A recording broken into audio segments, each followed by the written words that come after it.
have been meaning to speak with you. I still can't believe we escaped the Ashwinders. You may not realize it, but you are the talk of the school since you saved me that day. I wonder how everyone knows about it.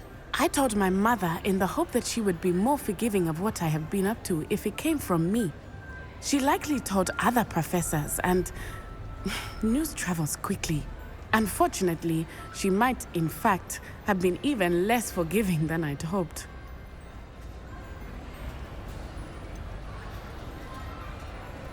I don't blame her for being concerned. We have been involved in some dangerous activities. As the Ashwinders were locking me up and threatening my life, it did occur to me that my mother may have been right. Has Officer Singer done anything with the evidence we provided? She has not. Harlow is as strong as ever.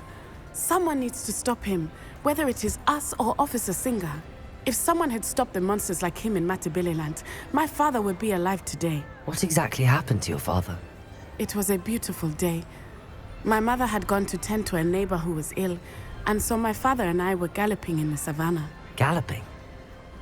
Your father was also an animagus, I take it? He could become the most majestic giraffe, and he would carry me on his back, my arms around his neck.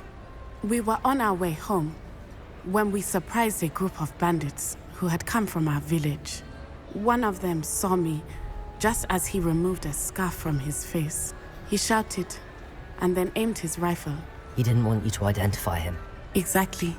In an instant, my father bowed his neck to protect me and was hit. As he fell, my father changed back into his human form. When the bandits saw this, they turned and ran in fear. Magic terrified them, and then he was gone. And it was all my fault. Your fault? How so? He died protecting me. If I had been capable of protecting myself, he would still be alive today. My mother and I tried to go on without him, but it became too much for us there. A few years later, we left to come to Scotland. Do you think taking down the Ashwinders will avenge your father's death? No. Vengeance is not what drives me. My father would not want that. He and my mother raised me to believe that it is a privilege to be able to fight for those who cannot. I know there is risk involved, but I feel it is worth it. I am glad you seem to think so too. What does your mother think about all of this? Well, as you saw, she worries a great deal.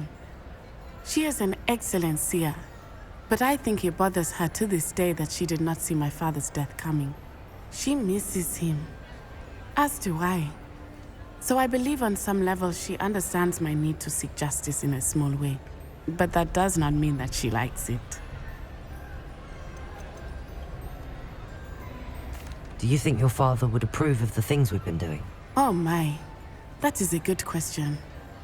In theory, yes, although he would worry as my mother does.